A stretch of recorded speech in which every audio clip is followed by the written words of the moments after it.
روایت میں ہے کہ ابھی وہ اجنبی دروازے تک نہیں پہنچا کہ اللہ نے وحی دے کر حضرت جبریل کو نازل کر دیا اور کہا کہ جبریل جاؤ میرے بندے ابراہیم سے کہو کہ یہ جو ہے نا اگرچہ ہمارا منکر ہے، عمر اس کی 70 سال ہو گئی ہے، یہ ہمیں نہیں مانتا، لیکن ہم 70 سالوں میں برابر اس کو اپنا رزق عطا کر رہے ہیں، ہم نے اس کے رزق کو بند نہیں کیا ہے، تو جب ہم نے رب ہو کر اس کے رزق کو بند نہیں کیا تو آپ کیوں اسے اپنے دسترخوان سے اٹھا رہے ہیں؟ اسے واپس بلا لائیں۔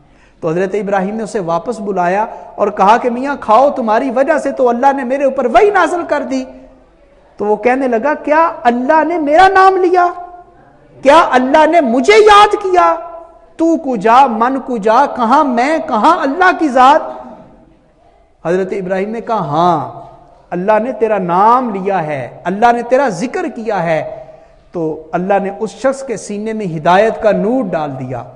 اس نے کہا کہ اے ابراہیم، آپ کے رب کی بندہ نوازیوں کا بھی کیا کہنا اور آپ کی کرم نوازیوں کا بھی کیا کہنا، کھانا میں بعد میں کھاؤں گا، پہلے مجھے کلمہ پڑھا کے مسلمان کر لیں، کھانا میں بعد میں کھاؤں گا۔ تو جو مہمان نوازی ہے نا، حضرت ابراہیم علیہ السلام کی بڑی معروف تھی مہمان نوازی۔ حاتم طائی بہت بڑا سخی گزرا ہے، تو یہ اتنا بڑا سخی تھا